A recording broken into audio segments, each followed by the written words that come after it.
Bom Dia Pernambuco.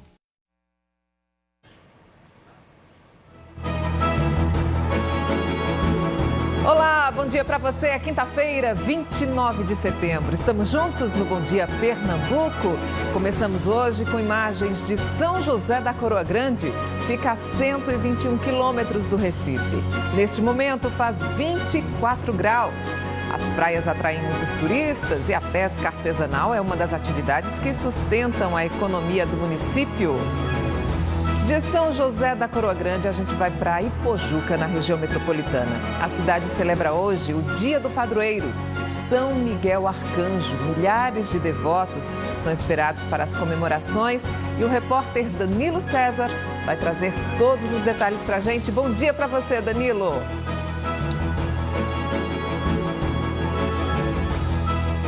Olá, Meire, bom dia para você, bom dia para todo mundo de Pernambuco. Hoje é o último dia da festa de São Miguel Arcanjo. Aqui eu falo de frente à Igreja Matriz, que fica no centro da cidade. Para esse último dia são esperadas mais de 5 mil pessoas, gente de todo lugar aqui da região, viu? Daqui a pouco eu volto para falar mais sobre a festa do padroeiro de Ipojuca. Meire.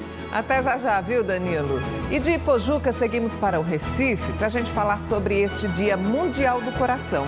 A repórter Bianca Carvalho vai mostrar de que forma crianças, adolescentes e adultos podem se cuidar para evitar problemas de colesterol ruim ou pressão alta. Bianca, bom dia para você.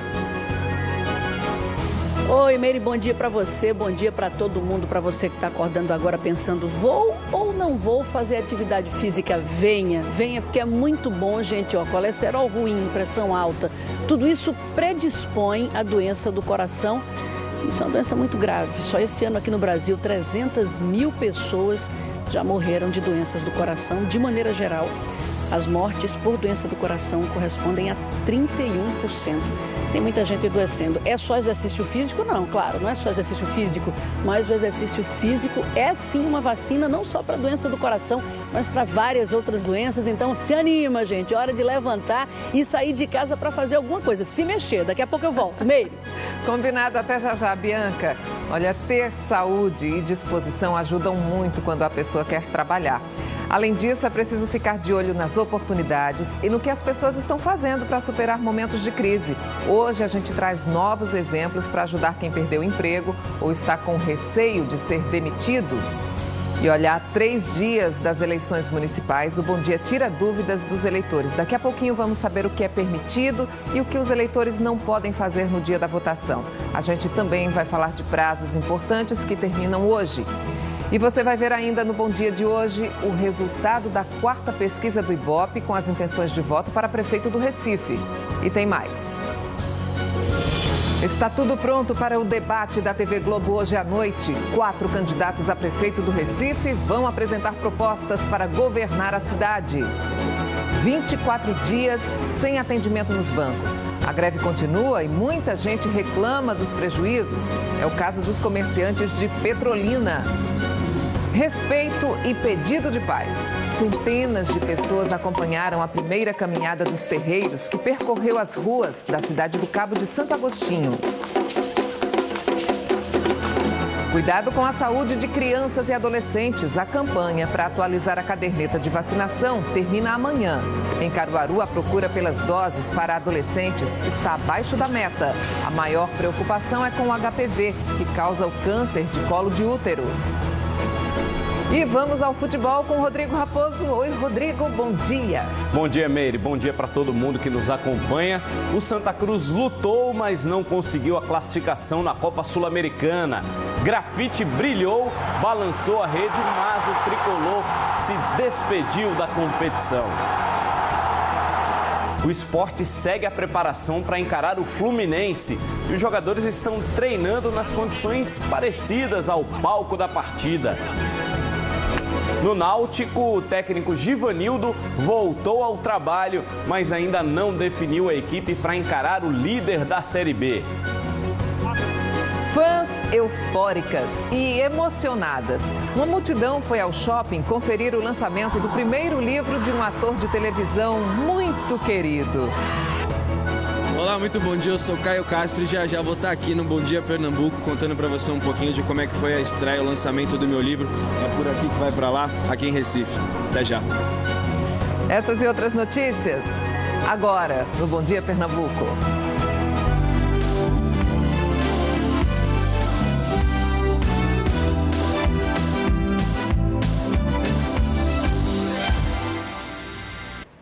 A greve dos bancários completa hoje 24 dias. Ontem houve uma negociação entre a Federação Nacional dos Bancos e os bancários.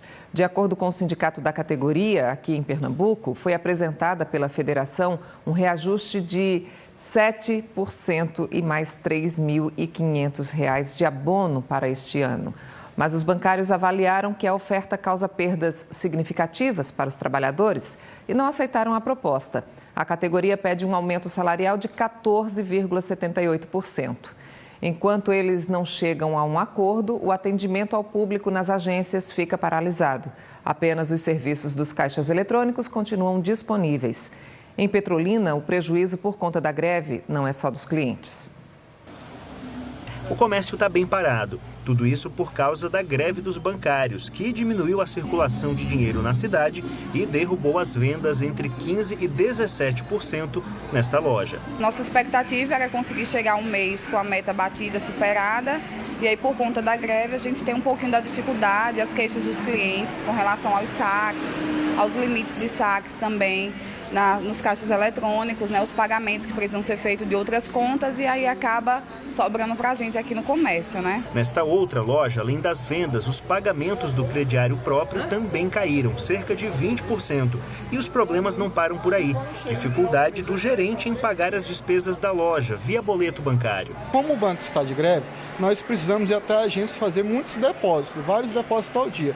Isso acaba complicando, chamando a atenção até de bandido. Por quê? Porque são valores altos. De acordo com uma pesquisa da Câmara de Dirigentes Lojistas de Petrolina, 54% dos lojistas reclamam da greve dos bancários por causa de problemas com o pagamento de boletos. 70% têm dificuldades na compensação de pagamentos. 55% se queixam de inadimplência. E todo mundo diz que as vendas caíram. Diante de tantos problemas para consumidores e lojistas, a CDL de Petrolina resolveu se posicionar publicamente sobre o assunto, através de uma nota. No documento, ela defende os direitos da categoria, mas demonstra preocupação sobre o movimento grevista. Nós estamos com a campanha de Natal já sendo lançada. Imagina uma campanha que vem para aquecer venda, encontrar essa atividade financeira que ainda é muito intensa para o comércio, parada. E durante o período de greve, as pessoas devem procurar outras maneiras de pagar as contas, né? Os pagamentos podem ser feitos nos caixas eletrônicos, pela internet, aplicativos de celular e também nas lotéricas. Quem tem crediário deve pagar o valor da prestação do carnê direto na loja, na data do vencimento. E se você tem alguma dúvida, ligue para o Procon Pernambuco. O número é o 0800 282 1512. Ainda hoje, aqui no Bom Dia, o resultado da 4ª pesquisa do Ibope com as intenções de voto para prefeito do Recife. E mais, vamos tirar dúvidas dos eleitores sobre o que é permitido e o que é proibido no dia da votação. Se você tem pergunta, manda para o nosso WhatsApp. O número é o 981812222. O Bom Dia também traz assunto de saúde, é para prevenir problemas sérios como pressão alta. Isso dá uma dor de cabeça danada e preocupa toda a família, Bianca. Sem dúvida, Meire.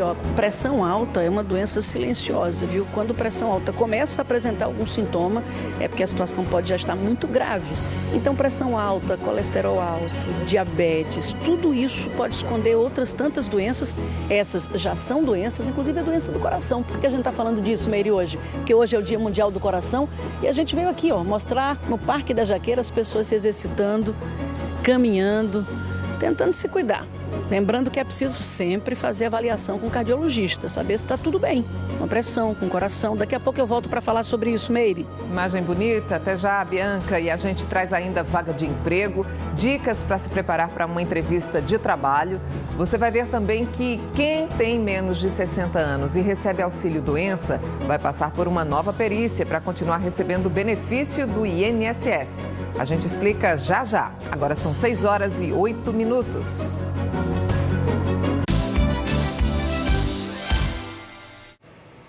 Hoje a Igreja Católica celebra São Miguel Arcanjo.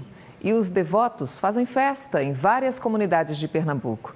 Na cidade de Ipojuca, ele é padroeiro e a gente vai para lá com Danilo César. Ô Danilo, vai ter procissão, vai ter missa, o que está programado?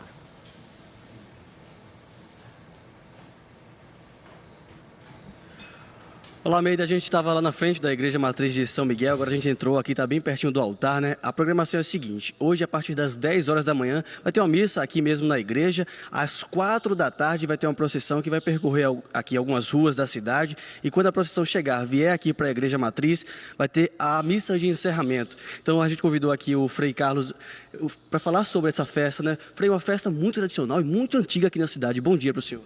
Bom dia, de fato uma festa tradicional e muito importante para o povo cristão, católico, a festa de São Miguel Arcanjo, né? Ela aqui já temos aproximadamente 300 anos dessa devoção aqui nesta cidade e uma festa que consegue trazer muita gente para celebrar o mistério da fé desde o dia 18 de setembro, que estamos celebrando este momento importante no ano extraordinário da misericórdia, aqui no santuário do Santo Cristo, em Pojuca. Mas a paróquia temos como padroeiro São Miguel Arcanjo. Então, para nós, é um momento assim de evangelização e missão com o tema, né? São Miguel, mensageiro da justiça, nos ensina a viver a misericórdia. Uma festa que atrai muita gente de toda a região aqui de Pojuca, né, do Cabo Santo Agostinho, né, Frei? Com certeza, por ser essa paróquia uma das paróquias mais antigas aqui da região, né, e de Pernambuco, viu?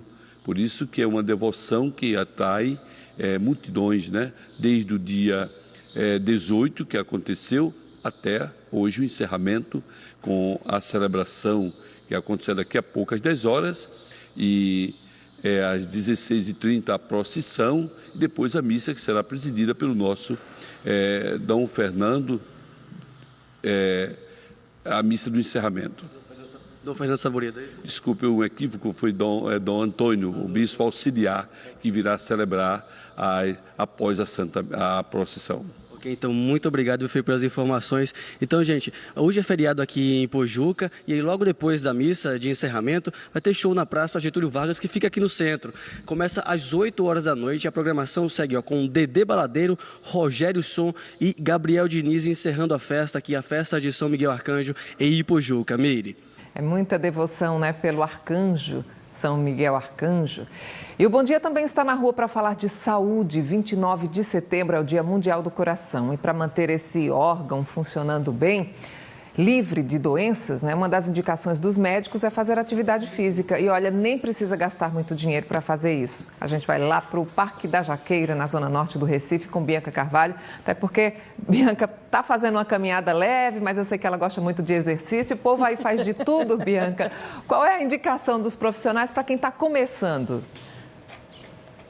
Eu pedi para as amigas reduzirem a marcha, porque elas vinham caminhando viradas aqui, né?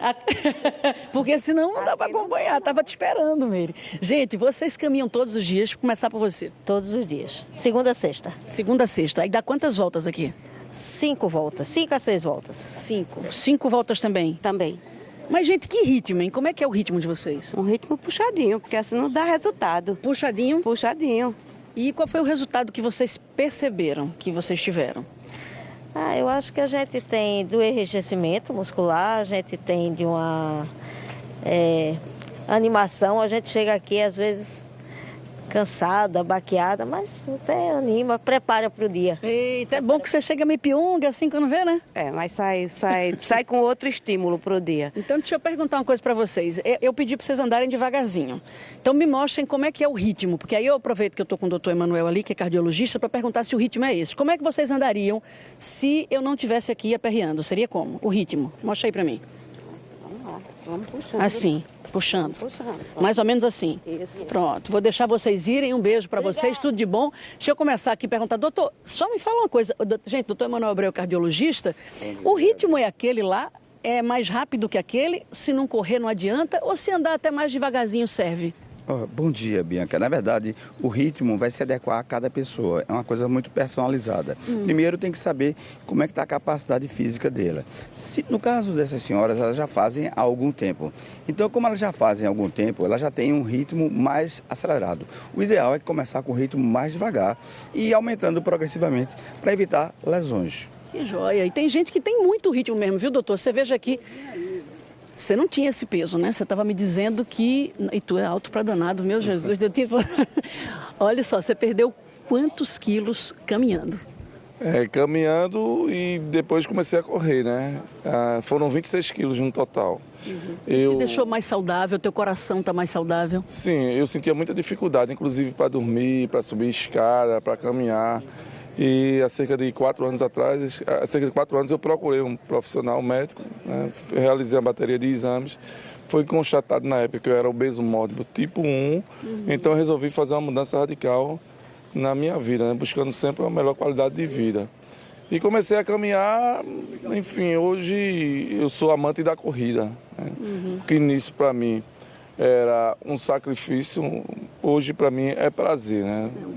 Haja vista que eu corro 3, 4 vezes por semana. Uma hora dessa a gente está aqui, né, praticando a corrida em busca de uma melhor qualidade de vida, uma vida mais saudável. Tá certo, meu querido. Então vai lá, vai correr em busca da tua vida saudável. Gente, e essa busca dá muito resultado, viu? Vocês vejam, ele perdeu peso, a gente não está falando só de perda de peso, está falando de qualidade de vida. Ele tinha alguns problemas, o colesterol dele era alto, agora está tudo normal. Eu vou continuar aqui com o doutor Emanuel Abreu, daqui a pouco a gente volta, viu, doutor, para falar sobre colesterol alto, maneiras de proteger esse órgão tão importante que é o coração. Combinado? Combinadíssimo. Tá certo. Meire.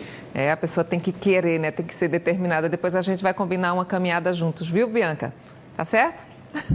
Vamos! Olha, em outro parque do Recife também tem ação de saúde. O atendimento é para idosos e reúne vários profissionais, médicos, enfermeiros, educadores físicos. Eles vão estar no Parque Santana de 1 às 4 da tarde, dando orientações sobre segurança em casa, depressão, doença de Alzheimer. Advogados também vão participar da ação Saber Viver é a Perfeita Arte, organizada pelo Hospital Português. Depois do intervalo, atenção pais. A campanha para atualizar a carteira de vacinação das crianças e dos adolescentes termina amanhã. E a procura pelas doses que protegem as meninas do câncer de colo de útero ainda está baixa. Vamos trazer ainda vagas de emprego e dicas para você que vai entregar currículo ou tem uma entrevista de trabalho marcada. Pedro Lins está aí, traz todos os detalhes. Bom dia para você, Pedro.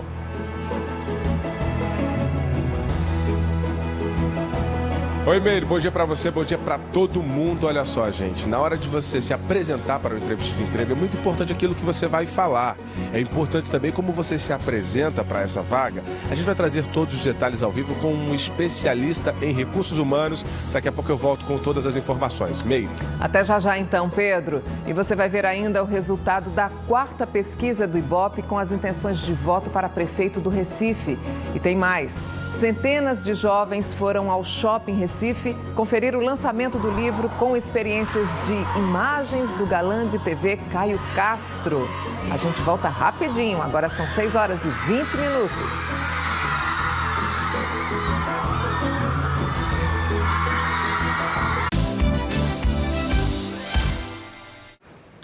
A campanha nacional de multivacinação, que começou na semana passada, termina amanhã. Nesse período, estão sendo oferecidas todas as vacinas disponíveis no SUS para meninos e meninas de até 5 anos. A outra faixa de idade vai dos 9 aos 14 anos e 11 meses. Mas a procura tem sido baixa quando se trata da atualização das carteiras dos adolescentes. Em Caruaru, a imunização das meninas contra o vírus HPV, uma das causas do câncer de colo de útero, está bem abaixo da meta. Iris tem o mesmo cartão de vacinação desde quando era criança. Às vezes eu vou ao médico e aí ele me pergunta qual vacina as vacinas já estão em dia. E aí é uma forma de saber com o cartão. Se eu não tivesse o cartão, eu não saberia quais vacinas eu já tomei e quais vacinas eu preciso tomar. Nem todos os jovens têm a mesma preocupação com a saúde. Nesse posto do bairro São Francisco, um dos mais movimentados de Caruaru, não vimos nenhum adolescente na fila da sala de vacinação. A procura pela vacina contra o HPV, que causa o câncer no colo de útero, tem ficado abaixo do esperado. A meta da Secretaria Municipal de Saúde é imunizar até o fim do ano 13 mil adolescentes do sexo feminino com idade entre 9 e 13 anos. Isso equivale a 95% do total. Tem que fazer a primeira e com 6 meses tem que fazer a segunda dose. Se não fizer as 2 doses, a menina não é considerada imunizada. Por causa dessa tendência dos jovens de irem menos aos postos, a faixa etária de 9 a 15 anos foi incluída na campanha nacional de imunização porque algumas vacinas que foram aplicadas durante a infância precisam de reforço. Reforço com a ADT, tem que verificar se a tríplice viral dele está em dia, se ele tem as 2 doses da tríplice viral, verificar se ele tem as 3 doses de hepatite B e verificar também se ele tem a influenza, se está fazendo, se ele faz parte do grupo de risco para a influenza. Olha, a vacina para a influenza é aquela que conhecemos como vacina da gripe. A campanha de multivacinação vai até amanhã, mas os pais podem levar as meninas entre 9 e 13 anos a qualquer momento aos postos de saúde para tomar a vacina contra o vírus HPV. Lembrando que o HPV é a principal causa de câncer de colo de útero no Brasil.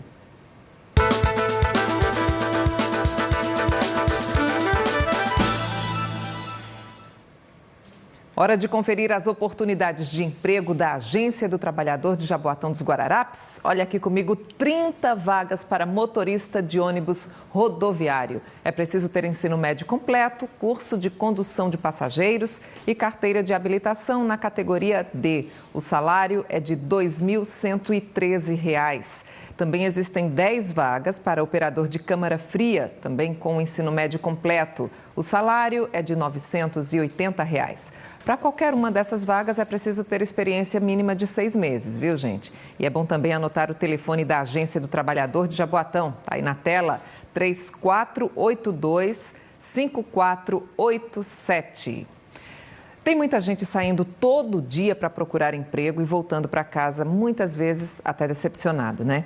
E às vezes se questionando, poxa, eu tenho experiência, qualificação, um bom currículo, por que eu não estou conseguindo uma vaga? Você já encontrou alguém fazendo esses questionamentos? O problema pode estar na forma como o trabalhador se apresenta e conversa com quem faz a seleção. É o que dizem alguns profissionais de recursos humanos. A gente vai agora lá para o bairro do Socorro, em Jaboatão dos Guararapes, para se encontrar com Pedro Lins. Ele está falando sobre isso hoje. Ô Pedro, quem for procurar emprego deve se comportar de que forma, meu amigo? Vamos dar uma luz aí para muitos trabalhadores?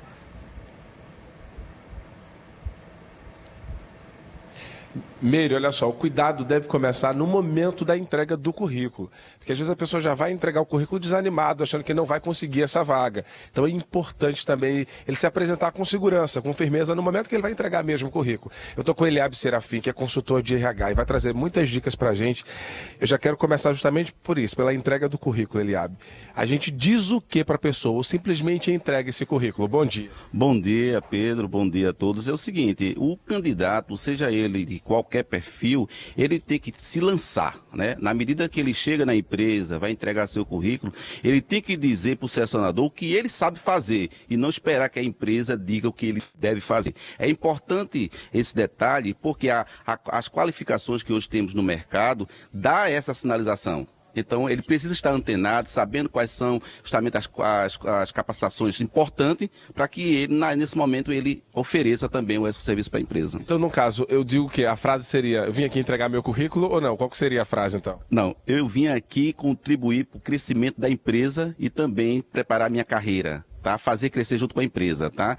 Essa questão de deixar apenas o currículo, tá? Fica muito frio, tá? É preciso ter um pouquinho de lúdico, né? Na hora de entregar o currículo, dar um bom dia, né? Porque nem sempre as empresas estão dispostas a receber currículo. Então, a empresa recebeu o currículo, me chamou para uma entrevista. Como é que eu me apresento para essa entrevista? Eu já quero saber de você o que é que pode já eliminar esse candidato. Bom, o todo cuidado possível, desde a vestimenta, né? Até o jeito de falar, evitar vícios de de linguagem, tá? Evitar alguns palavrões, principalmente quando está está no momento do diálogo, porque a partir que ele bota o pé na empresa, numa consultoria, ele está sendo monitorado, ele está sendo observado justamente por quem vai entrevistá-lo. Isso é um momento importante na vida dele, apesar de que não deixa de passar uma tensão, né, uma ansiedade, mas é importante que ele fique tranquilo, porque no momento da entrevista, a selecionadora, o selecionador vai fazer todas as perguntas possíveis, de frente para trás, de trás para frente, para justamente ver se ele tem segurança naquilo que ele é. Tem duas perguntas que pegam muita gente. Uma é, qual a sua maior qualidade e qual que é o seu maior defeito? O que é que a gente responde na hora dessa? Nessa hora é difícil a gente dizer o defeito que nós temos, é mais fácil dizer a qualidade, mas é importante ser sóbrio, ser humilde e dizer exatamente aquilo que ele precisa ter, os pontos de melhorias, tá? A palavra defeito é muito forte, né? Inclusive os selecionadores têm evitado, né, colocar esse termo. Se coloca assim, quais são os seus pontos de melhorias? Onde é que você precisa melhorar? E ele tem que ser sincero, sim. Se ele não conhece uma determinada ferramenta dentro daquele cargo, ele precisa dizer, se a empresa me oferecer subsídio ou então um momento de capacitação aqui mesmo, eu tenho condições de assumir a vaga. Ele tem que ser firme. Hoje tem um encontro com várias palestras para quem está querendo justamente se inserir no mercado de trabalho, saber sobre capacitação. No Teatro Luiz Mendonça, em Boa Viagem, como é que a pessoa faz para poder participar? Sim, bem lembrado. Hoje nós teremos realmente um momento importantíssimo aqui em Recife, que é o 9º grande encontro dos grupos de RH, né? Os profissionais de RH. Os profissionais que vão lá vão justamente entender os momentos de inovação, superação, empreendedorismo, empregabilidade, tá? Ele deve se inscrever nesse site que eu vou colocar aqui, que eu vou dizer para vocês, o www.abraginfor.com.br, ou então pode ligar nos telefones 99700 0601 e no local você também poderá fazer a sua inscrição. Agora chegue cedo. Ok, muito obrigado, Eliabe Serafim, por conversar com a gente. Então, gente, olha só, se você não conseguiu pegar aí o site ou o telefone, como o Eliabe falou, você pode ir lá no local, Teatro Luiz Mendonça, em Boa Viagem, ali no Parque Dona Lindu, fazer sua inscrição, R$20, horário das 2 da tarde às 9 da noite. Oportunidade muito boa, Meire, para as pessoas também entenderem mais sobre esse universo de recursos humanos e, claro, conseguir se inserir no mercado de trabalho. Boa dica, viu, Pedro? Muito boa. Olha, e no projeto Educação de hoje, vamos ver a influência das redes sociais na história contemporânea. Olá, pessoal. Um dos aspectos fundamentais para entendermos a história, para entendermos, por exemplo, o mundo contemporâneo, é que a história passa por épocas de transição, épocas de mudanças concretas, mudanças importantes. Hoje, por exemplo, no século XXI, passamos por um período onde não se sabe bem qual é a nova etapa que nós vamos ter. O que sabemos é que a idade contemporânea, o mundo chamado de modernidade, ele não é mais o mesmo. Passa por aspectos diferentes, as redes sociais, os meios de comunicação. Olá, me chamo Beatriz Gomes, sou aluna do 3º ano da Eren Raimundo de Castro Ferreira, de Santa Filomena, Pernambuco. E eu gostaria de saber como as redes sociais podem nos influenciar e com que intensidade isso ocorre. Pois é, Beatriz, eu acho que as redes sociais, elas são fundamentais para a identidade de todos, principalmente para o jovem, que é quem atua muito nessas redes. Elas trazem uma identificação do jovem. O jovem, através dessas novas redes sociais, eles conseguem se ver mais, se mostrar mais e perceber aquilo que ele acha que é desse universo tão complexo que é o mundo.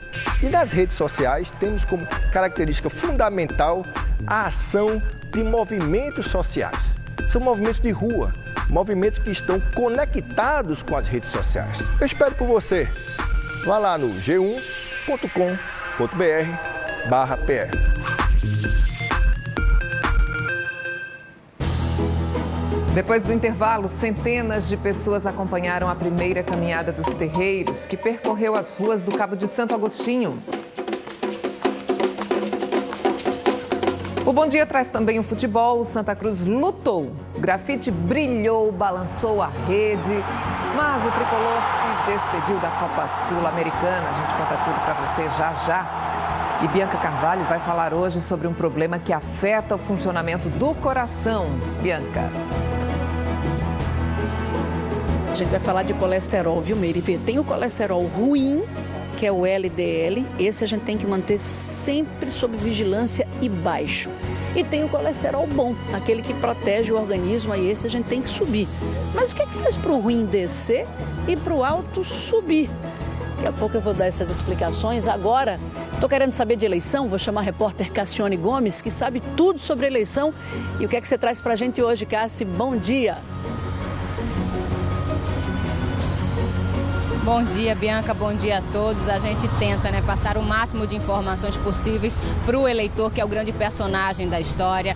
Ele quem decide, é ele que, nesse momento que a gente vive numa atual crise, votar consciente, votar com responsabilidade. E aí a gente vai tirar várias dúvidas. Por quê? Porque o eleitor também é fiscal e pode, sem querer ou não, cometer algum crime nesse período aí da eleição domingo. Então, muito cuidado, já a gente volta, Meire. Tem que ficar muito atento, Cassione. E tem mais. O resultado da 4ª pesquisa do Ibope com as intenções de voto para prefeito do Recife. Nós voltamos já já.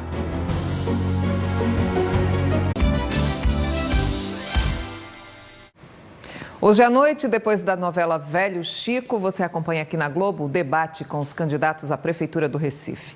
O encontro é para que os eleitores possam conhecer as propostas de quem pretende governar a cidade nos próximos 4 anos. Os funcionários da iluminação e do som estão trabalhando nos últimos ajustes. Está quase tudo pronto. O debate que vai ajudar o recifense a decidir o voto vai ser nesse estúdio, da Faculdade Marista, no bairro de Apipucos. Na hora do debate, só podem ficar aqui dentro do estúdio os cinegrafistas, os candidatos e o mediador, Márcio Bonfim. A ideia é que todo mundo aqui dentro esteja muito concentrado nas perguntas e nas respostas. Por isso, os convidados, integrantes dos partidos políticos, vão ficar em salas isoladas, como essa daqui. Cada candidato vai ter uma sala onde podem ficar também os assessores e convidados dele. A área de tecnologia da Globo montou os camarins e do lado de fora uma grande estrutura com geradores de energia, carros e caminhões de transmissão. Esse caminhão é o coração do evento. Nele ficam os diretores de TV e o controle de imagem e som. O debate começa logo depois da novela Velho Chico. Vão participar do debate os candidatos Daniel Coelho, do PSDB, Geraldo Júlio, do PSB, João Paulo, do PT e Priscila Krause, do DEM. A gente reforça o horário, começa às 10h20 da noite, logo depois da novela Velho Chico. E daqui a pouco você vai ver aqui no Bom Dia o resultado da 4ª pesquisa do Ibope com as intenções de voto para prefeito do Recife. O candidato a vereador pela cidade de Vicência, pelo PSDB, Márcio Fontes, mentiu sobre o próprio desaparecimento. A notícia está no nosso portal na internet, o g1.com.br/pe. Seguinte, Márcio Fontes tinha sumido desde segunda-feira e apareceu na cidade de Itambé, na Mata Norte, na madrugada de ontem. De acordo com a polícia, o candidato disse que passou esses dias em uma praia, na Paraíba, e armou toda essa mentira porque estava com medo das ameaças que vinha recebendo. Márcio Fontes deve ser indiciado pela Polícia Civil por falsa comunicação de crime. O PSDB informou que o candidato foi expulso do partido. Centenas de pessoas participaram da Caminhada dos Terreiros ontem, na cidade do Cabo de Santo Agostinho, uma forma de respeito às religiões africanas. Quem acompanhou tudo de pertinho foi o repórter Danilo César, até porque essa foi a primeira vez que essa caminhada aconteceu no Cabo, já é tradicional no Recife. Ô Danilo, o que é que os pais e mães de santo pretendem com esse movimento?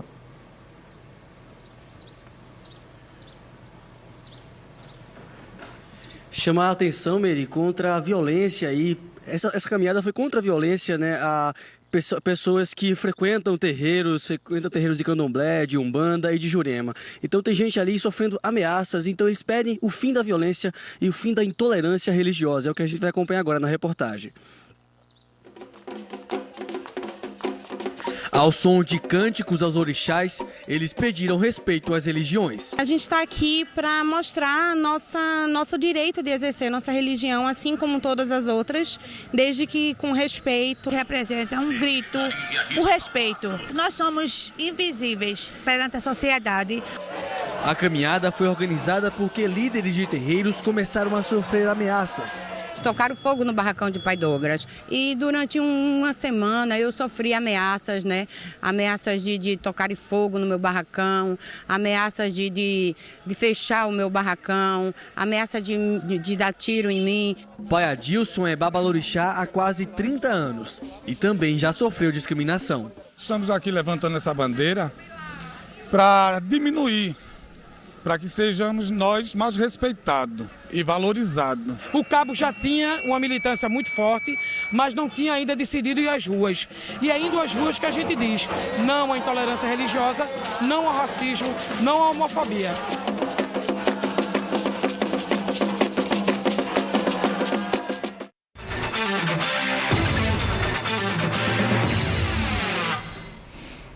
Chegou a hora de falar de futebol. O esporte treina para se adaptar às condições do palco da próxima partida. Acontece o que no Leão, Rodrigo Raposo? É uma cena, um treino até curioso, né, que promoveu aí o técnico Oswaldo de Oliveira. O Leão vai encarar o Fluminense, né, o jogo é sábado, 11 da manhã, no estádio Giulite Coutinho, no Rio de Janeiro. E o técnico Oswaldo de Oliveira cobrou bastante dos jogadores e treinou até debaixo d'água. Acompanhe. Fluminense e Sport, sábado no Rio de Janeiro, estado do Rio de Janeiro. O jogo será no estádio Giulite Coutinho, na cidade de Mesquita, a mais ou menos 30 quilômetros do Rio de Janeiro. Um lugar pouco conhecido para a maioria.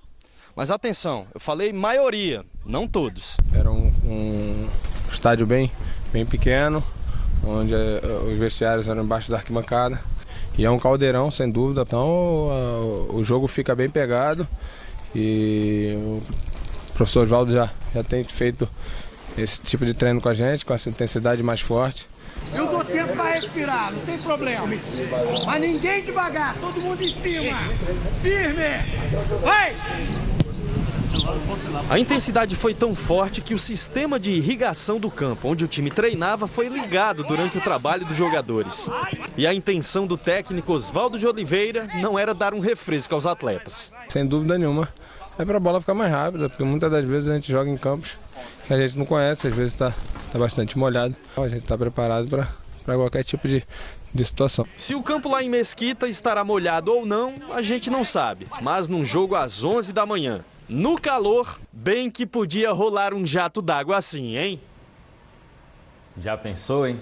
O meia Diego Souza pode conhecer bem o palco da partida do Sport contra o Flu, mas não sabe se vai jogar. É o que diz aqui a matéria do Globoesporte.com/PE.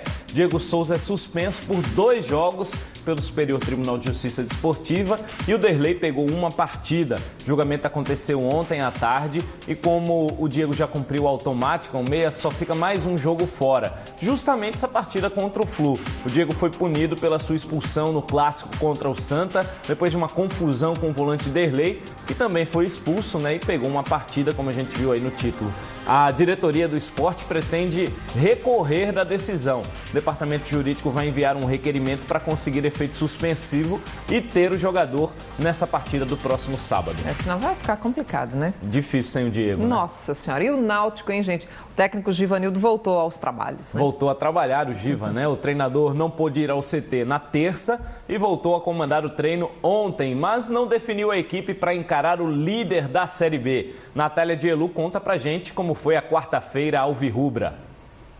Olá, bom dia a todos. O técnico Givanildo Oliveira, que não participou do treino da terça-feira porque foi fazer exames de rotina, voltou a trabalhar e comandou o primeiro treino coletivo da semana. E deu para perceber que apenas 2 mudanças devem acontecer para a próxima partida. A primeira é a presença de Igor Rabelo no lugar do zagueiro Rafael Pereira, que está sentindo dores na coxa e ainda é dúvida para o próximo jogo. Ele até apareceu aqui no centro de treinamento, fez um trabalho físico específico, mas ainda não se sabe se ele vai estar à disposição para a próxima partida. Oportunidade boa, espero poder jogar aí e mostrar de novo o meu trabalho como eu venho mostrando nos outros jogos.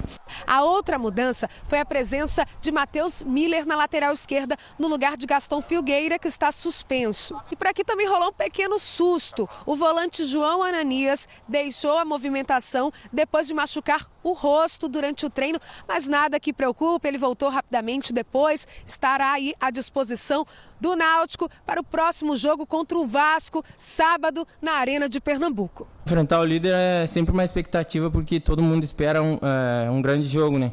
Eles vêm num bom momento, a gente também vem conseguindo fazer aquilo que o Givanildo quer, que é o primeiro passo é ter a vontade de fazer as coisas acontecer, isso a gente está tendo.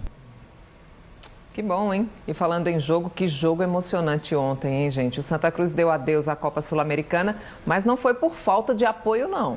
Não foi por falta de apoio, não, viu? O público foi pequeno, é verdade, né? 5.500 torcedores, a situação era difícil para o Santa, mas teve uma turma que fez uma festa danada no Arruda, ó. Olha só. O Orquestrão Tricolor, como a gente está acompanhando aí, comandado pelo André Rio e pelo Maestro Spock.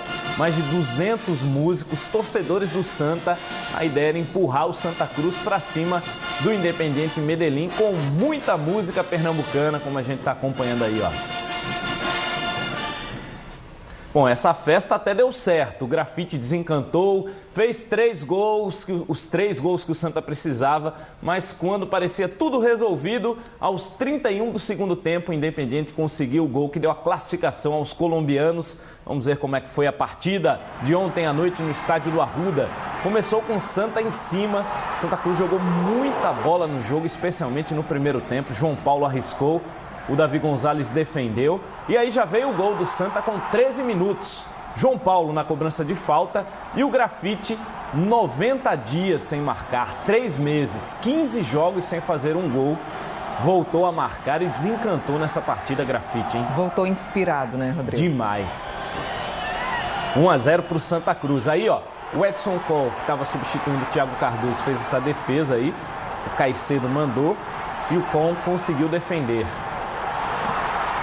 Agora a bola do Pisano para o Grafite, ele tirou do goleiro, a bola ainda bateu no zagueiro Valência, ó. Olha lá o toque no Valência, quase entrava, o Mosqueira evitou.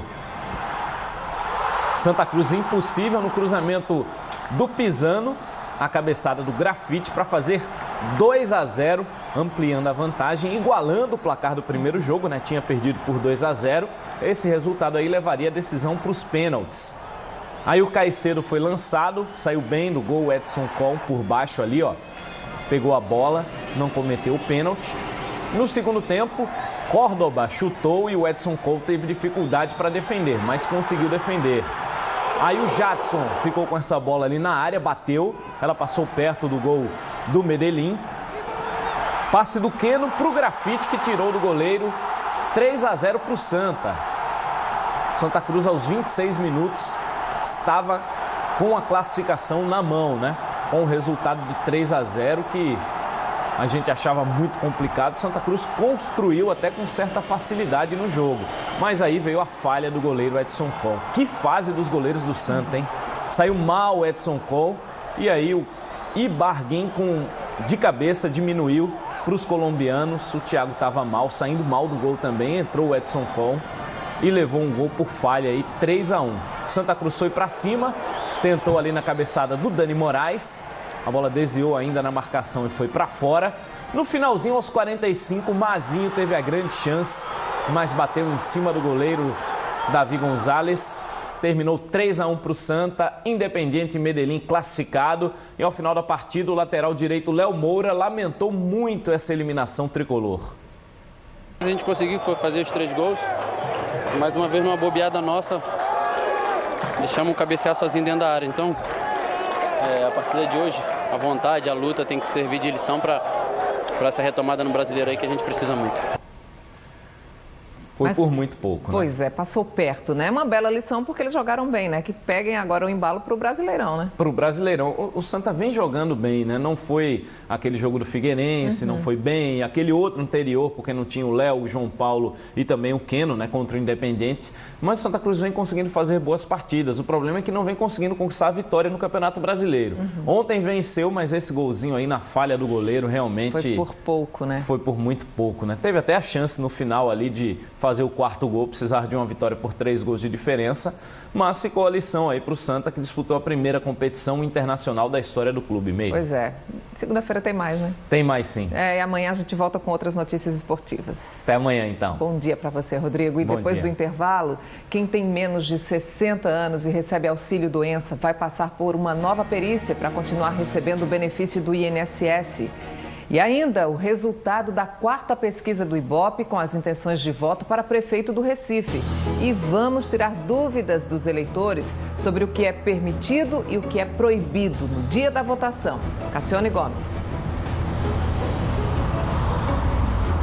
Meire, nós estamos aqui para tirar várias dúvidas, falar também o que é mito, o que é verdade sobre as eleições. A gente está aqui com um representante, assessor da presidência do TRE, Henrique Melo, que vai tirar todas as dúvidas. E agora eu chamo a repórter Bianca Carvalho, que está no Parque da Jaqueira. Hoje é o Dia Mundial do Coração e a gente tem que cuidar direitinho desse danado para ele não parar de bater antes, né, Bianca?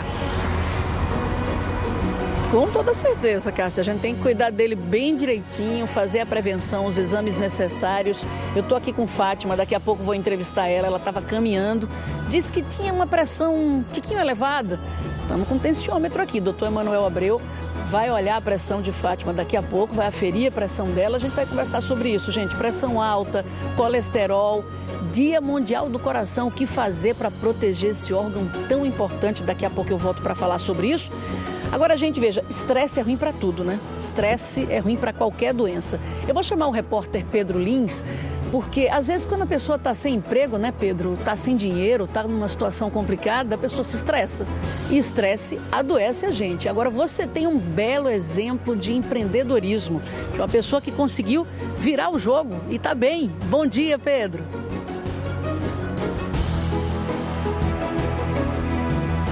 Oi, Bianca, bom dia pra você. É estressante, né? Você quer arrumar um emprego que você não consegue, mas você pode empreender. E foi isso que a Karina fez. A gente está na casa dela, no bairro de Socorro, em Jaboatão. Daqui a pouco ela vai contar tudo o que é que ela fez, qual foi o segredo para o sucesso dela. A gente volta daqui a pouco, depois do intervalo, Meire. E você vai ver quem estará com a gente logo a seguir. Então já, depois do intervalo comercial, eu, Caio Castro, vou conversar um pouquinho com vocês, explicar como é que foi o lançamento do meu livro. É por aqui que foi para lá, aqui em Recife. Até!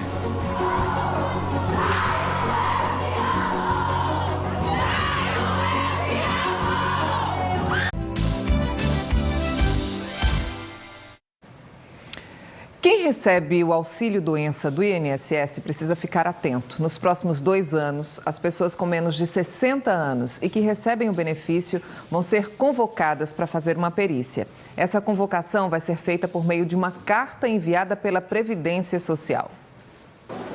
Em Pernambuco, 2.256 pessoas vão receber as cartas do INSS. Na primeira etapa vão ser todos os segurados que tiverem menos de 39 anos. Eles estarão recebendo essa carta para agendar no 135 até 5 dias úteis para vir fazer a perícia e haver a regularização do seu benefício. Se ele não receber essa carta e não fizer o agendamento, o benefício será cessado. Em 2 anos, todos os beneficiários do auxílio-doença, que têm menos de 60 anos, deverão passar pela revisão de benefícios. Aqueles que têm direito, vai haver a permanência ou a aposentadoria, ou aqueles que já estão recuperados da incapacidade, retornar à sua atividade. A orientação do INSS é manter o endereço atualizado, para não correr o risco de perder o prazo de convocação. Lembrando que a carta de convocação vai chegar pelos correios. Então, se você está recebendo o auxílio-doença e tem até 39 anos, é importante ligar para 135 do INSS para confirmar seu endereço. Neste mesmo número, também é possível tirar outras dúvidas. E a gente vai voltar lá para o Parque da Jaqueira, na zona norte do Recife, que é um dos locais assim preferidos por quem pratica atividade física e no fim de semana recebe muitas famílias em busca de diversão para as crianças. Quem está por lá é Bianca Carvalho, foi para lá desde cedinho para falar da saúde do coração. Inclusive, gente, um dos vilões do coração é o colesterol ruim em nível elevado. Tem até uma pesquisa recente que preocupa os médicos, né, em relação a adolescentes com níveis altíssimos desse colesterol. Vamos falar sobre o risco que isso gera para todo mundo, Bianca? Vamos sim, Meire, porque colesterol tem a ver com muita coisa, né? Sobrepeso. Tem pesquisas que mostram que metade da população brasileira está acima do peso. Pesquisas mostram também que entre 12 e 17 anos, muita gente tem colesterol alto e tudo isso favorece o aparecimento de doenças cardiovasculares, doenças que respondem por 31% das mortes de maneira geral no país. É muita gente morrendo, Meire. Esse ano foram 300 mil pessoas que morreram por causa de doenças do coração. Aí a gente caminhando aqui, dando uma olhada nas pessoas, Dona Fátima vinha fazendo a caminhadazinha dela, ela vem caminhando de casa para cá, né? A senhora mora onde, Dona Fátima? Eu moro no Espinheiro. No Espinheiro, aí vem todo dia caminhando para cá? Todos os dias não, nem todos os dias. Certo. Quantas vezes a senhora vem caminhando? 3 vezes na semana. Certo. E sempre vem andando? Sempre vem andando e vou caminhando. Certo. E volto caminhando. E dá quantas voltas aqui, meu amor? 4. 4 voltas. A senhora estava me dizendo que teve um momento na sua vida que a senhora teve a pressão um tiquinho alterada, né? Faz muito tempo, foi. Certo. E era quanto? Deu quanto? Deu 14/9, depois deu 13/9, mas depois eu... Aí a senhora começou a tomar medicação para isso? Mas comecei a tomar. Certo. Vamos ver, doutor Emanuel, como é que está a pressão de Dona Fátima? Para ver aí, gente, isso é importante, né? Se a pessoa em algum momento apresenta a pressão alta, é importante que ela sempre controle isso. Dona Fátima falou que toma medicação, né? Ela toma meio comprimido, não é isso? Meio comprimido, todos os dias eu tomo meio comprimido. E faz atividade física, né? Eu caminho, sim. Eu gosto muito. Sua alimentação é direitinha? É, bem legal. Peraí, parar para não atrapalhar aqui, vá, doutor. Silêncio para poder fazer o exame nela. Para olhar como é que está a pressão arterial de Dona Fátima. 11/7 ou 110/70. Isso aí é bom? Excelente, é uma pressão excelente. É a pressão de uma pessoa saudável, muito saudável. Então, ela continua tomando remédio ou não? Diga aí, doutor. Na minha opinião, ela deveria suspender a medicação, porque como ela fez modificações do estilo de vida, isso levou a um estado de vida saudável que hoje não é necessário mais ela tomar medicação. Ela deve manter os cuidados, que é a alimentação saudável e as atividades físicas, que é a caminhada diária que ela faz. Na hora da senhora voltar para o médico e de repente, né, até deixar de tomar o remédio, né, Dona Fátima? Com certeza, né, para diminuir mais essas coisas, né, de remédios. Certo. Boa sorte, continue sua caminhada, tudo de bom. Doutor, deixa eu continuar conversando com o senhor aqui. Veja só, tem o colesterol, deixa eu virar aqui com o senhor. Até mais, querida. Deixa eu saber daqui do senhor. O senhor falou de colesterol. Tem o colesterol bom, que é o HDL, né, e o ruim, que é o LDL. Claro que o ideal seria baixar o ruim, subir o bom. O que é que a gente faz para baixar o ruim e subir o colesterol bom? Para baixar o LDL, a gente precisa mudar primeiro a alimentação, tirar gorduras de origem saturada, aquela gordura visível que a gente tem. Então a gente lembra carnes gordas, chocolate, bacon, queijos amarelos. Quanto mais claro o queijo, melhor. Então, gordura de uma forma geral. Além disso, fazer atividade física. São 2 fatores importantes. Em alguns casos, a gente precisa usar medicação. E a gente tem vários tipos de medicações que são utilizadas para poder reduzir esse colesterol LDL. Porque o objetivo vai depender do que a gente quer. Se é uma prevenção primária ou uma prevenção secundária. O que é prevenção primária? Prevenção primária é aquele caso que o indivíduo não teve nenhum processo. Por exemplo, nunca teve infarto, nunca teve um derrame cerebral. Prevenção secundária, ele já teve um problema e a gente vai evitar que ele tenha o próximo, ou seja, a prevenção secundária. Então, os níveis que a gente procura de metas a serem atingidas são diferentes de um caso e do outro. É tanta coisa para a gente controlar, né, doutor? A gente fala de controlar a glicose, controlar o colesterol, controlar a pressão, tudo tem que estar sob controle. E existe um número preciso para isso? Porque eu escuto muita gente dizer assim, ultimamente a gente tem ouvido, não, 12/8 já é alto. Tem gente que diz que 12/8 já não é bom, é para ter 11. Até quanto, assim, de pressão a gente deve achar normal? Normal, tipo, para a pessoa ficar segura, de boa. Na verdade, a gente tem diretrizes. Existem diretrizes da Sociedade Europeia, da Sociedade Americana e da Sociedade Brasileira de Cardiologia. Nessas diretrizes, o que a gente considera normal, até 140/90, está dentro do que a gente chama normal. Então, 14/9. 14/9, né? Agora, a gente tem que monitorar outros fatores de risco também. Mas esse nível, não há necessidade dessa busca de ter que ser abaixo de 12/8 de forma alguma. Então, tem pessoas que se adequam com a pressão alimentação melhor. O idoso, inclusive, a gente tem que tomar cuidado, que às vezes você não pode querer que o idoso ele tem uma rigidez arterial. Então, você tentar baixar muito, você pode provocar hipotensão e quedas, e com quedas, fraturas nos idosos. Certo. Glicose, quanto no máximo, doutor, para ficar direitinho? Glicose a gente considera até 99, a glicemia de jejum. E a gente tem um outro parâmetro que a gente chama também, que é a glicemia depois da refeição, que é a pós-prandial, é até 140. Porque é importante a gente ter uma dinâmica, né? Não só uma nota numa sinfonia. Porque uma glicemia de jejum é uma nota numa sinfonia. Tá certo. Doutor, muito obrigada pelas explicações. E, gente, claro, procurar sempre o médico, só para terminar, uma vez por ano?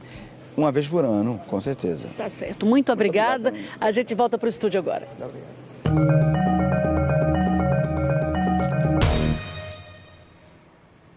Muita gente quer, mas nem todo mundo tem jeito para empreender, né? É preciso mais do que talento para ver a atividade gerar lucro.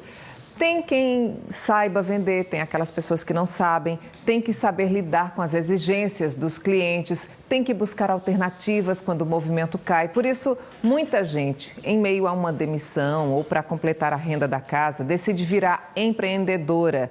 Será que esse é o caminho mesmo para a sua vida, por exemplo? Seu perfil é de empreendedor? Hoje acontece no Recife um encontro bem bacana com profissionais de recursos humanos e um dos temas discutidos será recolocação no mercado de trabalho e empreendedorismo. Por isso que a gente vai voltar lá para Jaboatão dos Guararapes, onde está Pedro Lins, inclusive num cenário lindo, todo colorido. Ele está com um belo exemplo de empreendedorismo. E a gente quer saber, viu, Pedro? Você que está combinando aí com o cenário, com todo mundo aí, como é que Karina fez para dar tudo certo? Qual foi o caminho percorrido por ela? Manda ver.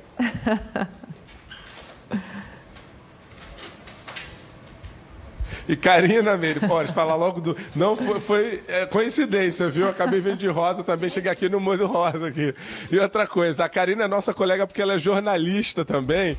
E ela tem um exemplo de sucesso para muita gente. Karina, você é jornalista, mas me conta um pouco da tua história, até para quem está em casa, porque a gente está aqui no seu espaço, depois você vai falar um pouquinho dele, mas primeiro, você é jornalista, mas trabalha com o que agora? Bom dia. Eu faço de tudo um pouco, mas assim, vamos lá, Pedro. Eu sempre pintei em crianças, né? Já tem 22 anos que eu faço pinturinha nas crianças e precisei pagar minha faculdade e precisei me qualificar. E aí eu paguei a faculdade pintando criança.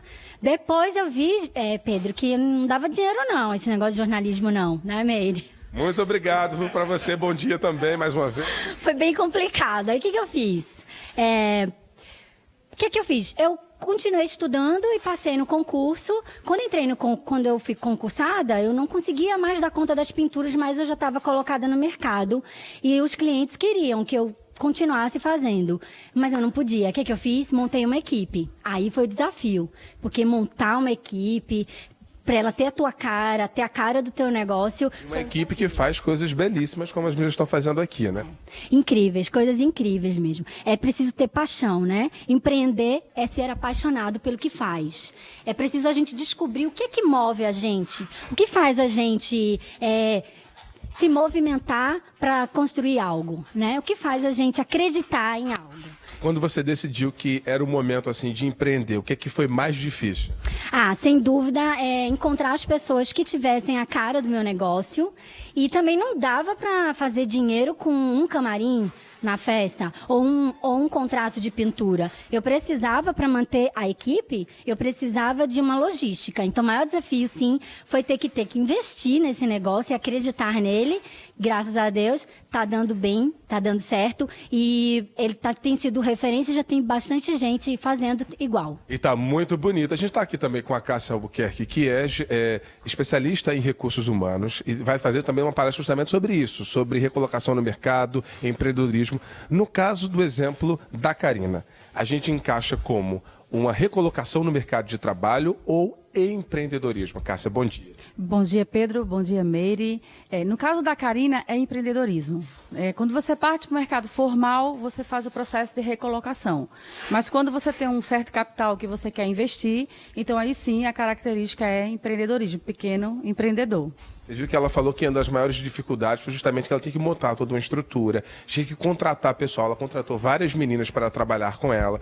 Nesse momento, quando a gente precisa fazer isso, às vezes a pessoa tem a ideia, tem o dinheiro, mas qual é o cuidado que a gente tem que ter para que esse sonho não se transforme num pesadelo? Na verdade, você precisa construir toda uma logística e você precisa ter uma mente de um empresário, você precisa abrir um negócio. Não é que foi o caso da Karina, hoje ela é uma pequena empreendedora, é uma MEI, então ela se estruturou. Na verdade, o negócio ele tem uma fase de maturidade. Então, no processo de maturidade, ela percebeu que ela precisava se duplicar. Então, nesta duplicação, aí sim, ela foi trazendo pessoas qualificadas para o negócio dela, com a cara do negócio dela, com a cara do cliente, não é? Tentando trazer pessoas que possam agregar valor ao negócio, porque senão o empresário ele perde muito mais do que ganha, né? Ela como empreendedora. E aí, ela montou um projeto. Então, é importante que a pessoa que quer empreender, primeiro, saiba no que empreender. Não é você ter só o capital, não é você ter o projeto pronto, é você saber qual é a tua habilidade, não é se você é um cara mais comercial, se você é uma pessoa que tem uma competência mais de ir para frente, de abrir um negócio, de se expor com o cliente, não é? Então isso é extremamente importante, porque se você não tiver essa competência, o teu negócio ele vai ter um prazo que ele começa a declinar.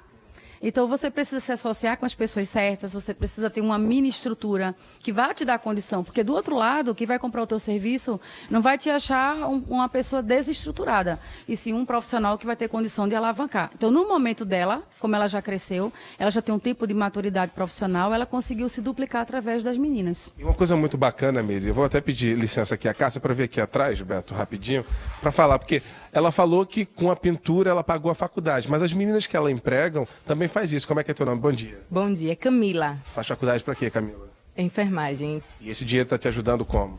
Eu consegui pagar o curso técnico, né? Porque quando eu entrei na empresa eu ainda estudava no ensino médio. Aí consegui pagar o curso técnico e agora eu já pago o curso superior de enfermagem.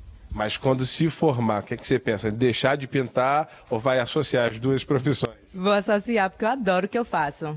Adoro muito. Muito obrigado. Você viu que ela falou ali, que ela adora o que ela faz e isso é muito importante. Então eu estou aqui, deixa eu voltar aqui com a Karina, com a Cássia, agradecer, Karina, por nos receber aqui na sua casa. Parabéns pelo trabalho e sucesso.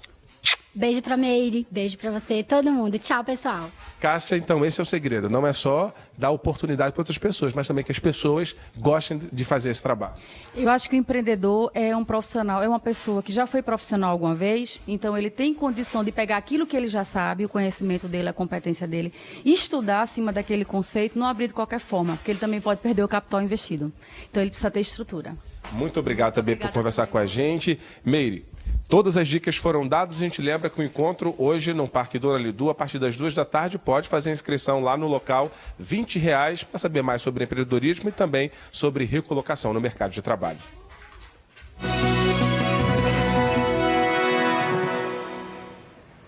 Saiu o resultado da 4ª pesquisa do Ibope com as intenções de voto para prefeito do Recife. A pesquisa foi encomendada pela TV Globo e pelo jornal Folha de Pernambuco. A margem de erro é de 3 pontos percentuais para mais ou para menos. Vamos aos números, comparando com as pesquisas anteriores, divulgadas nos dias 22 de agosto, 14 e 26 de setembro. Na primeira pesquisa, o candidato João Paulo, do PT, tinha 27% das intenções de voto. Na segunda, permaneceu com 27%. Passou para 29%, agora está com 26%.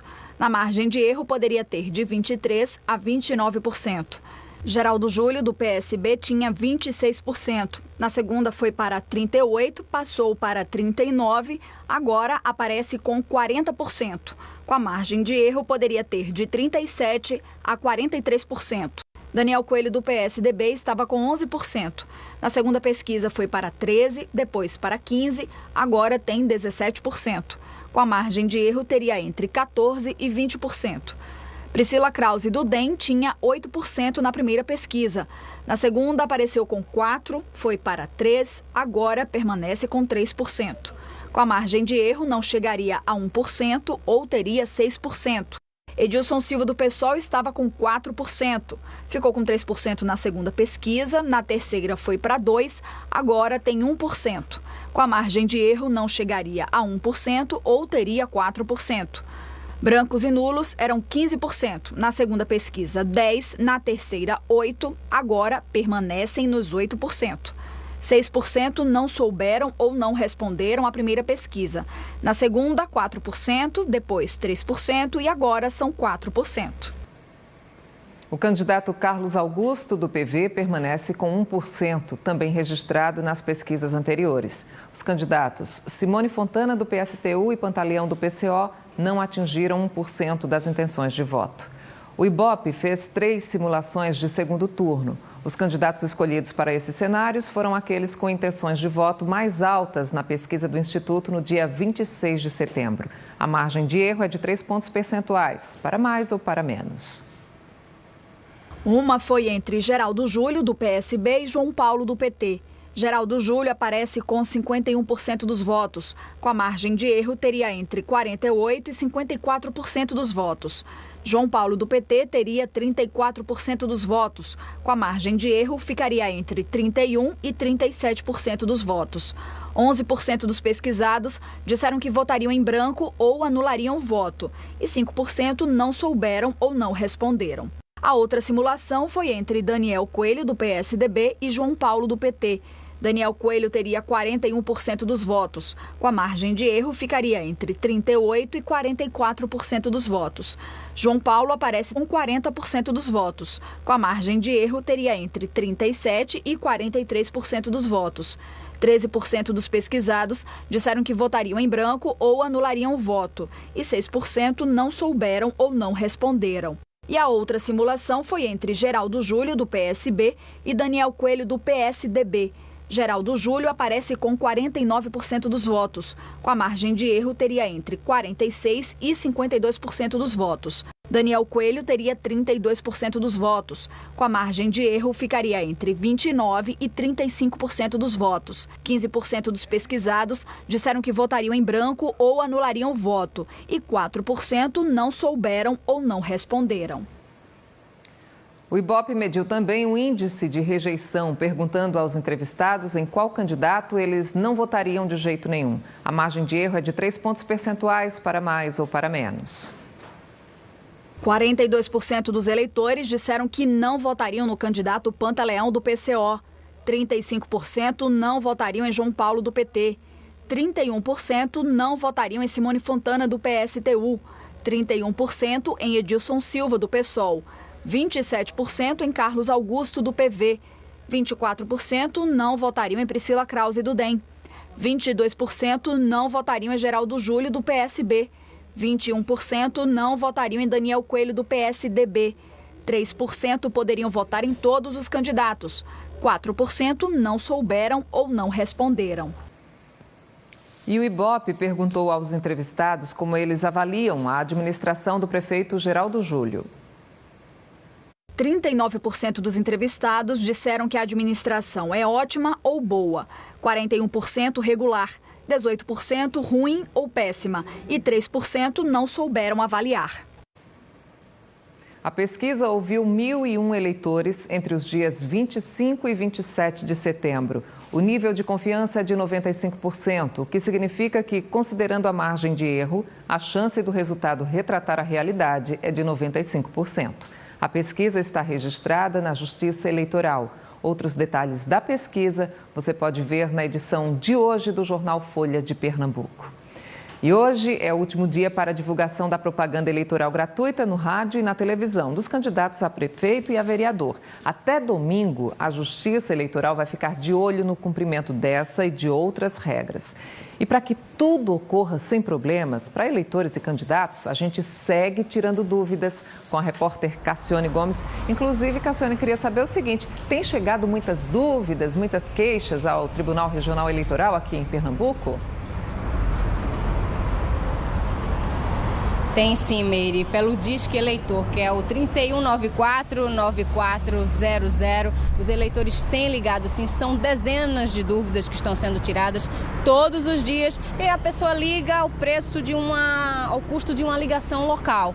A gente tem aqui algumas dúvidas que chegaram para a gente pelo WhatsApp da Globo, né, que é o 981812222. Tem a da Rosália. Ela pergunta para a gente que quem não fez a biometria, será que pode votar? Que é aquele voto pela digital. A gente está aqui com o Henrique Melo, que é assessor da presidência do Tribunal Regional Eleitoral aqui em Pernambuco, para explicar para a gente, tirar essas dúvidas. Como é que faz?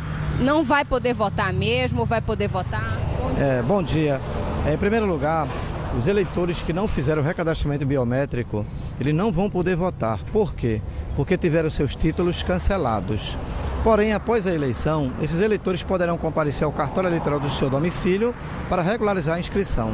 Portanto, nesta eleição eles não vão poder votar. É uma pena, né? Ela não vai poder votar. Agora a gente tem uma outra dúvida da Sueli de Sirinhaém. Ela pergunta quantas tentativas para a biometria a pessoa pode ter para votar. Quantas tentativas, para não ficar aquela demora na fila, a gente já vê situações em que dá confusão mesmo, baixaria, as pessoas brigam. Tem uma ordem estabelecida? Este ano são 4 tentativas, né? O presidente da mesa vai tentar 4 vezes para ver se dá acesso ao eleitor para votar. Agora, quanto ao problema da ordem da fila, nós temos aí o candidato que ele tem preferência quando ele chega na sessão para votar.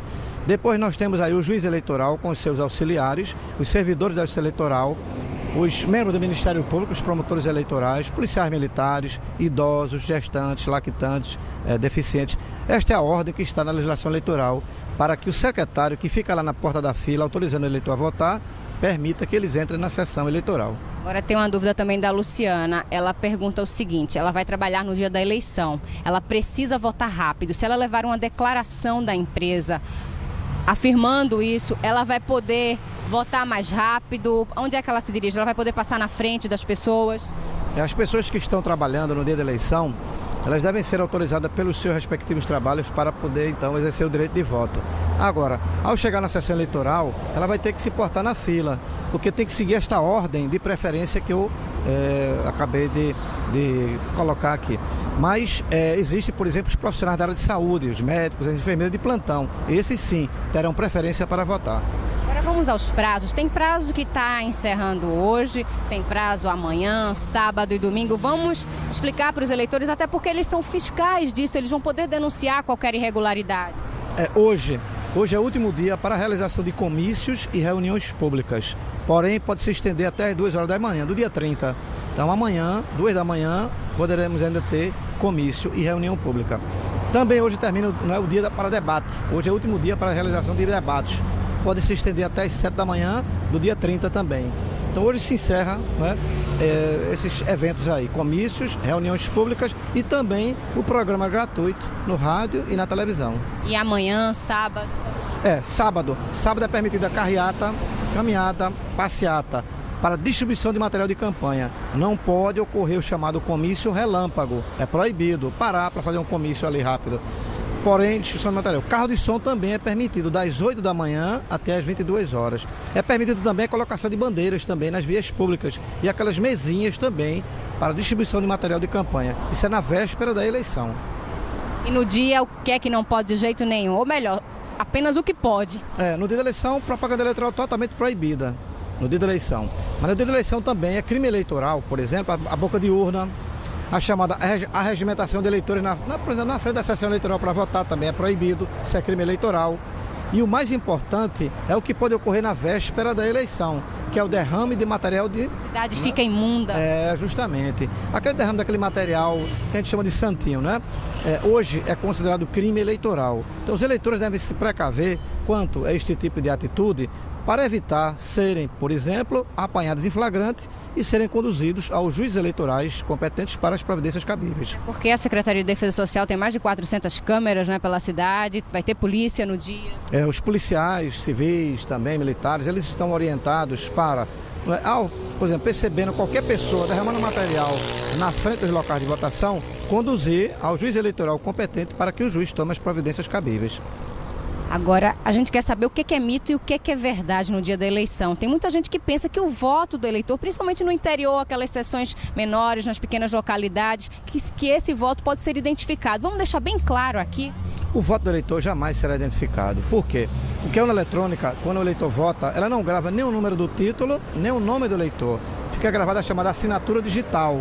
Então não tem como identificar. E essa assinatura digital é um código, um número aleatório, né? E lá no final da votação fica gravado o chamado arquivo digital de votos. Então não tem como identificar, né? Esse é um mito que se fala que tem como identificar o eleitor na urna eletrônica. Não tem como identificar. Muito obrigada pela entrevista, Meire. Tá certo, ficam as orientações e olha, para garantir que a votação domingo seja tranquila, vai haver reforço no policiamento. Mais de 300 policiais militares saem do Recife daqui a pouquinho para o interior do estado e a repórter Daniele Fonseca vai trazer outras informações para a gente. Bom dia, Dani. Olá, Meire. Bom dia para você, bom dia para todos. São 300 policiais militares que saem logo mais às 8 horas da manhã aqui da Ilha do Retiro com destino ao sertão de Pernambuco. Amanhã serão mais 700 que seguirão para as cidades do Agreste, Zona da Mata Norte e Sul do estado.